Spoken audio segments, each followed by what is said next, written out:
السلام علیکم۔ ایک نئے ویلا کے ساتھ طیب بلوچ آپ کی خدمت میں پھر سے حاضر ہے۔ آج آپ کے لیے ایک بڑی امپورٹنٹ خبر لایا ہوں، اور خاص کر یہ خبر جو ہے وہ سیکڈ امپلائیز سے متعلق ہے، یعنی کہ وہ امپلائیز جن کو حکومتی اداروں سے، سرکاری ملازمین جن کو نکال دیا گیا تھا سپریم کورٹ کے محض ایک آرڈر سے، ان کے لیے سب سے بڑی خبر ہے۔ اور وہ خبر یہ ہے کہ سیکڈ امپلائیز کا کیس جو 29 نومبر کو لگا ہوا ہے، اس کے لیے اب لارجر بینچ سپریم کورٹ کی جانب سے تشکیل دیا گیا ہے۔ ذرائع نے، سپریم کورٹ کے ذرائع کے مطابق، بینچ میں جو 3 جج ہیں وہی ہیں جنہوں نے گزشتہ سماعت کی تھی، اور اب 2 ججز کا اضافہ کر دیا گیا ہے، اور یعنی کہ اب لارجر بینچ جو ہے وہ 5 رکنی لارجر بینچ بن گیا ہے۔ پہلے جو اس کیس کی سماعت کر رہے تھے وہ جسٹس عمر عطا بندیال کی سربراہی میں 3 رکنی بینچ تھا، اور اب بھی اس کیس کو اگرچہ ہیڈ جو ہے وہ وہی جسٹس عمر عطا بندیال ہی کریں گے، لیکن ان کے ساتھ 2 مزید ججز کا اضافہ ہو گیا ہے۔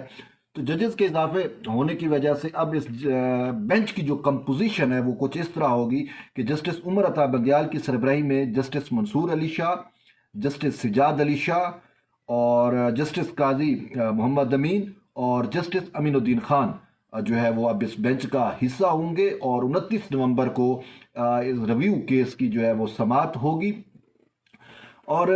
یہ بینچ کیوں 3 رکنی سے لارجر بینچ کر دیا گیا، یہ بھی ایک بڑا اہم نقطہ ہے، کیونکہ پہلے یہ 3 رکنی بینچ ہی سن رہا تھا، تو پھر اس کو لارجر بینچ کیوں بنایا گیا؟ صاف ظاہر ہے اس سے ہمیں یہ واقعی طور پہ اندیا ملتا ہے کہ جو اٹارنی جنرل آف پاکستان، یعنی اٹارنی جنرل فار پاکستان خالد جوید نے گزشتہ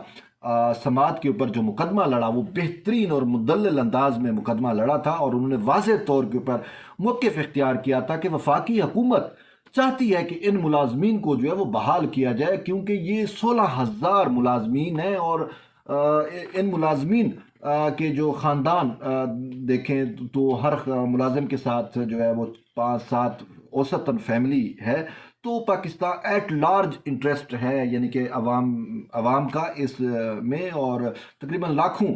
کے حساب سے جو انڈیویجول ہیں، جو لوگ ہیں وہ متاثر ہوئے ہیں۔ محض تو ہمیں 16,000 نظر آ رہے ہیں، لیکن ہر ایک سرکاری ملازم جو ہے وہ اپنے خاندان کا سربراہ تھا، وہ اپنے خاندان کی کفالت کر رہا تھا، تو ان کی جاب جانے سے جو ہے وہ لاکھوں لوگ جو ہیں وہ متاثر ہوئے ہیں۔ تو اس وجہ سے اٹارنی جنرل فار پاکستان نے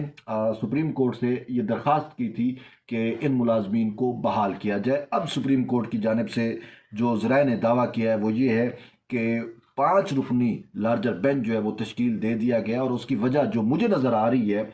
وہ یہ ہے کہ شاید اب سپریم کورٹ جو ہے وہ ان ملازمین کو بحال کرنے جا رہی ہے، اور یہ سپریم کورٹ کے لیے یا کسی بھی عدالت کے لیے بہت مشکل ہوتا ہے کہ وہ اپنے ہی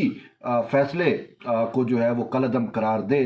تو کچھ ایسا ہی اب لگ رہا ہے کہ اس کیس میں ہوگا، کیونکہ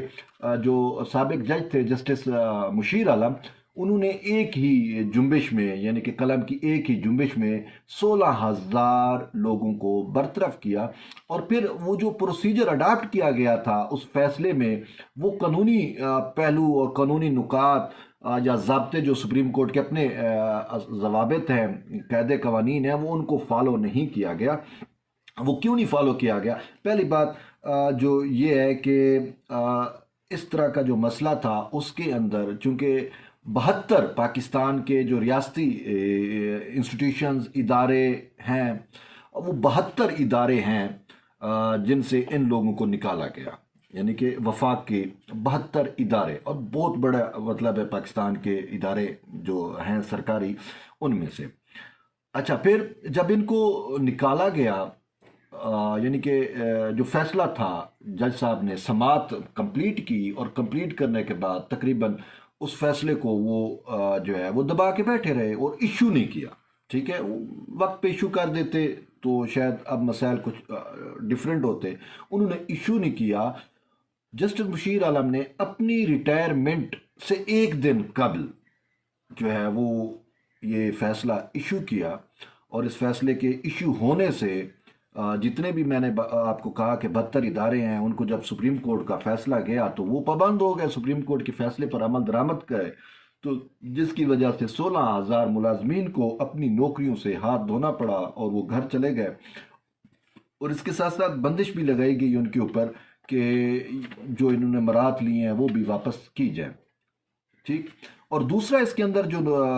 नुक्ता था, वो जो कानूनी ज़वाबित पूरे नहीं हुए, वो ये है कि जब आप वफाकी इदारों के मुलाजमीन को या सरकारी मुलाजमीन को जब आप सैक करने जा रहे हो तो ज़रूरी है कि आप हुकूमत वक्त का मौक़िफ़ ज़रूर सुनते। तो हुकूमत वक्त या वफाक को जो रिप्रेजेंट करते हैं वो अटारनी जनरल करते हैं, और इसके अलावा अगर सूबाई मामलात हैं या सूबों के महकमे हैं तो उसमें एडवोकेट जनरल को सुना जाना ज़रूरी होता है। इस फैसले में जो है, या जब इसकी समाअत हो रही थी तो उस वक्त अटारनी जनरल फॉर पाकिस्तान को नहीं सुना गया, एडवोकेट जनरल्स जो हैं सूबों के उनको नहीं सुना गया, तो ये कानूनी तकाजे पूरे नहीं हुए। और इस सवाल से बहुत सारी एग्जांपल मौजूद है कि अगर इस तरीके से अटारनी जनरल फॉर पाकिस्तान या जो मुतलका डायरेक्ट सूबाई एडवोकेट जनरल्स बनते हैं उनको ना सुना जाए तो वो सुप्रीम कोर्ट या किसी भी अदालत का फैसला जो है वो कलअदम हो जाता है, क्योंकि उसमें कानूनी तकाजे जो हैं वो पूरे नहीं होते। तो इस केस के अंदर भी कानूनी तकाजे जो हैं वो पूरे नहीं हुए। ये प्ली अटारनी जनरल ने भी इख्तियार की थी कोर्ट के अंदर। और इसके साथ साथ तीसरा जो अहम इशू है वो ये है कि जो सरकारी मुलाजमीन थे जिनको सैक किया गया, 16,000 मुलाजमीन, इनको भी नहीं सुना गया। इनको भी नोटिस जाते कि भाई ये फैसला होने लगा है, आपका इसमें क्या मौक़िफ़ है, आए आप अपनी जो है वो मरूज़ात सुप्रीम कोर्ट में जमा करें, कोर्ट ऑफ लॉ में दें। बट अनफॉर्चुनेटली इन मुलाजमीन को जो मुतासर हुए, इन मुतासरा फ़रीक को सुने बगैर फैसला देना, मेरा नहीं ख्याल इसकी कोई ऐसी नज़ीर मिलती है, और वो फैसला बेवकूफ़ ही हो जाता है। तो इन मुलाजमीन को भी नहीं सुना गया। तो अब ये चंद कानूनी पेचीदगियाँ थीं जो मैंने आपको गिनवाई। इस फैसले के अंदर खला मौजूद है, बहुत ज़्यादा खला मौजूद है। तो इसी वजह से अटारनी जनरल ने भी कहा, और वो जो सैक्ड एम्प्लॉइज़ हैं उनका भी यही मौक़िफ़ है। अच्छा, अब ये मामला था क्या, जब ये जस्टिस मुशीर आलम की कोर्ट में जब ये मामला था तो वो मामला जो है वो एक महदूद मामला था, यानी कि वो जो रेगुलर एम्प्लॉइज़ हैं उन का मामला था। तो रेगुलर एम्प्लॉइज़ में आप वो मुलाजिम जो एक्ट 2010 के तहत बहाल हुए थे, आप उनको तो नहीं निकाल सकते। दरअसल इन मुलाजमीन के साथ भी पता नहीं कुदरत का कुछ खेल ऐसा है कि इनकी जो जब भर्तियाँ हुई थी तो वो ये है कि साबका जो पाकिस्तान पीपल्स पार्टी का दौर था, शायद बेनज़ीर जो थी वो उस टाइम वज़ीर आज़म थी, तो उन्होंने बड़े पैमाने पर भर्तियाँ की मुलाजमीन की, लोगों की, आवाम की। साफ ज़ाहिर है वो पॉलिटिकल एफिलिएशन से हट के उन्होंने भर्तियाँ की। हालात ऐसे थे तो 16,000 मुलाजमीन को जो है वो नौकरियाँ मिली उस टाइम। और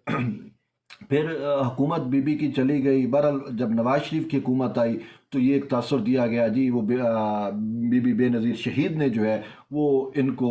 जो है वो पॉलिटिकल एफिलिएशन पे नौकरियां दी थी,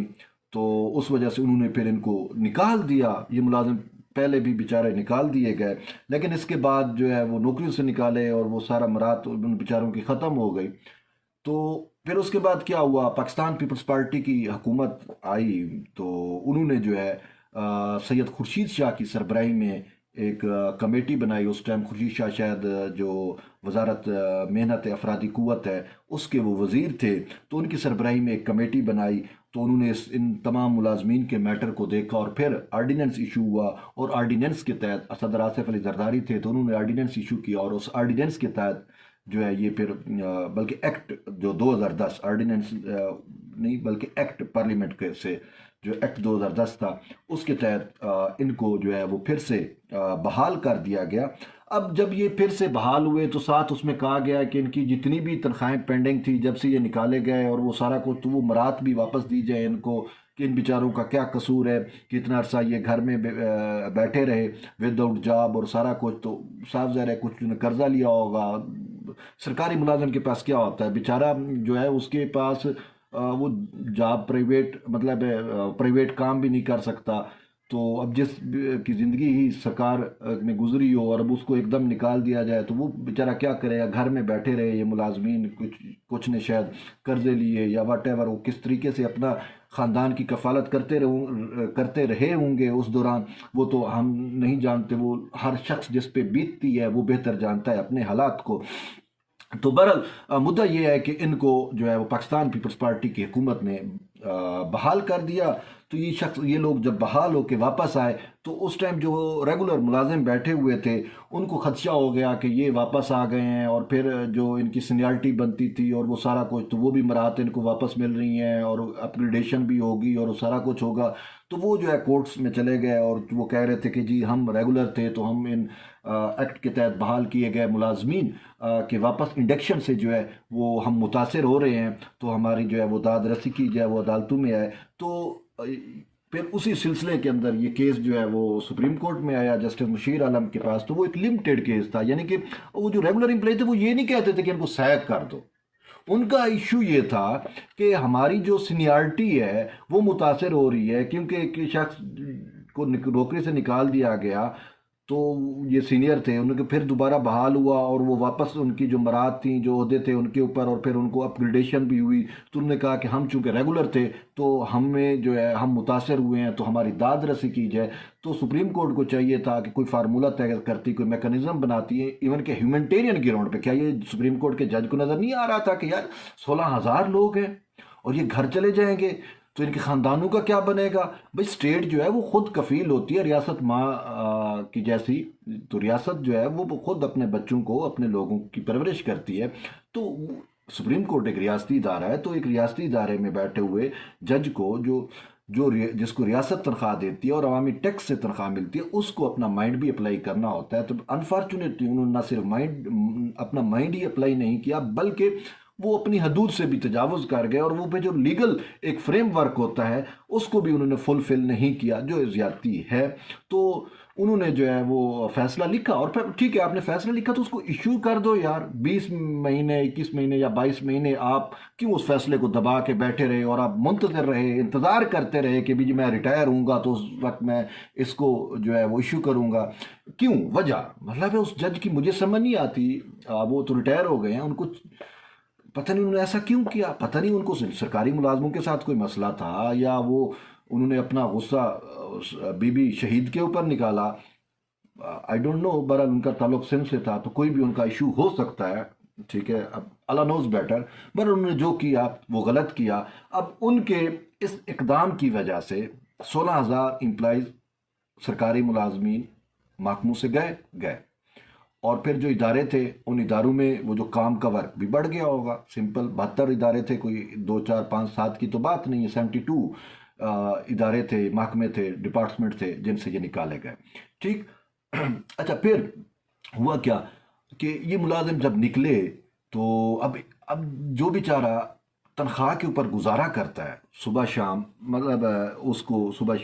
शाम वो उसका अपनी रूटीन लाइफ को चलानी होती है, तो वो महीने की जो उस बेचारे को तनख्वाह मिलती है वो उसमें अपना घर का चूल्हा चलाता है। और अब महंगाई, इन्फ्लेशन, बेरोज़गारी को देखें तो वो जो इसका 20,000 में किचन चलता था तो वो अब शायद 40-50 हज़ार में भी बामुश्किल किचन चला पा रहा है। तो जब इतनी महंगाई में इन मुलाजमीन को निकाला गया तो उनके ऊपर क्या बीती, ठीक। हमारे पास तो ये इतलात हैं कि काफ़ी सारे लोग को जो है वो हार्ट अटैक हुआ, कुछ ने खुदकशी कर ली। अच्छा, मजबूर हो के हालात बाबा आपके सामने है, कितनी तंग दस्ती है, ठीक है। मतलब आम बंदा जो बेचारा जिसकी गुजारा ही सिर्फ तनख्वाह के ऊपर हो, वो कैसे रहेगा, ठीक है। वो नहीं रह, मेरा नहीं ख्याल कि इस दौर के अंदर वो सस्टेन कर पा रहा है, ठीक है। तो अब वो लोग, इन सरकारी मुलाजमीन जिनका source of income he government की जो पे थी वही आपने उनसे पे ले ली और उनको घर भेज दिया, ठीक है। और मराद, पेंशन, ये भी चीज़ें भी जो हैं उन बेचारों की ज़िंदगियाँ सर्फ हो गई, रियासत पाकिस्तान को सर्व करते हुए उनके साथ ज़्यादती हो गई। तो बहरहाल वो मसाइल उनके अपनी जगह, ये अदालत को या उस टाइम के जज जो जस्टिस मुशीर आलम थे उनको सोचना चाहिए था। बहरहाल उन्होंने नहीं सोचा, तो ये मामलात जो है वो बड़े गंभीर हुए, तो जिसकी वजह से हुकूमत के पास ये लोग गए, अपोजिशन का भी प्रेशर आया, तो वो एक हुकूमत को भी समझ आ गई कि यार इन लोगों के साथ, इन मुलाजमीन के साथ ज़्यादती हुई, और एक तो कानूनी तकाज़े पूरे नहीं हुए, दूसरा ह्यूमैनिटेरियन बेसिस के ऊपर भी जो है इनके साथ ज़्यादती हो रही है। کہ صرف 16,000 نہیں، جیسے میں نے کہا کہ لاکھوں لوگ متاثر ہوئے اس فیصلے سے، تو حکومت نے ان the perspective of people interest, مفاد عامہ کو بھی وہ حکومت نے مد نظر رکھا، تو پھر ان سیکٹ ملازمین کی کمیٹی بھی بنی ہوئی تھی جس نے حکومت وقت کے لوگوں کے ساتھ ملاقاتیں کی، تو اس وجہ سے پھر اسٹیبلشمنٹ ڈویژن نے جو ہے وہ حکومت کی ہدایت کے اوپر معاملے کو ٹیک اپ کیا اور تسلیاں بھی دی ان کو کہا کہ انشاءاللہ ہم کوشش کرتے ہیں، سپریم کورٹ کا دروازہ دوبارہ سے ناک کرتے ہیں اور سپریم کورٹ کو یہ ریکویسٹ کرتے ہیں کہ آپ ان ملازمین کو جو ہے وہ ریسٹور کر دو، ٹھیک ہے۔ تو اس حوالے سے پھر حکومت کی جانب سے ریویو اپیل بھی دائر کی گئی، تو اس اپیل پہ ہم نے دیکھا کہ گزشتہ سماعت ہوئی، اور وہ اس ٹائم 3 رکنی بینچ تھا، جیسے میں نے پہلے کہا، جسٹس عمر عطا بندیال کی سربراہی میں، اور اس میں اٹارنی جنرل نے بڑے مدلل دلائل دیے، اور اس نے بار بار ان کا یہ موقف تھا کہ آپ ان کو ہیومینٹیرین بیسس پہ آپ ان کو جو ہے دوبارہ بحال کر دیں، اور دوسرا یہ تھا کہ قانونی تقاضے چونکہ پورے نہیں ہوئے، اور جس فیصلے میں قانونی تقاضے پورے نہ ہوں تو سپریم کورٹ اس فیصلے کو کالعدم قرار دے سکتی ہے، اور بلکہ کالعدم قرار دینا چاہیے، یہ کہنا تھا اٹارنی جنرل کا۔ تو اس پر عدالت نے کہا تھا کہ فی الوقت جو ہے وہ ہم اتنا بڑا فیصلہ نہیں لے سکتے، آپ بھی آرگیومنٹ کریں، چیزیں ہمارے پاس آئیں گی تو اس کے بعد جو ہے ہم اس پر فیصلہ کریں گے۔ تو اب جو ہے وہ سپریم کورٹ کی جانب سے 5 رکنی لارجر بینچ بنا ہے، تو اس سے ہمیں کیونکہ ریویو کے اندر جو پہلے ریویو میں ہمیشہ یہ ایک نظیر بھی رہی کہ بینچ جو ہے وہ لارجر ہوتا ہے، اور اس میں کوشش کی جاتی ہے کہ جو پہلے ججز سنے ان میں ہوا ریٹائر ہو گئے تو ان کو ریپلیس ہوتا ہے۔ تو اب پہلے 3 رکنی بینچ مشیر عالم والا بھی تھا، پھر اس کے خلاف 3 رکنی بینچ بنا جو کہ شاید 5 رکنی بننا چاہیے تھا، تو اب سپریم کورٹ کو اس کا احساس ہوا، تو اسی وجہ سے سپریم کورٹ نے اب جو ہے وہ لارجر بینچ 5 رکنی لارجر بینچ بنایا ہے، اور جسٹس عمر عطا بندیال کی سربراہی میں نے آپ کو پہلے نام بتا دیے کون کون سے ججز اس بینچ میں مشتمل ہیں۔ تو اب اس بینچ کی کمپوزیشن کو دیکھتے ہوئے جو ہے وہ اب ایک امید، ایک آس نظر آ رہی ہے کہ ہوپ فلی یہ ملازم جو ہیں وہ جلد یا بعدیر انشاءاللہ اپنی اپنی نوکریوں پر واپس چلے جائیں گے، اور ان کی جو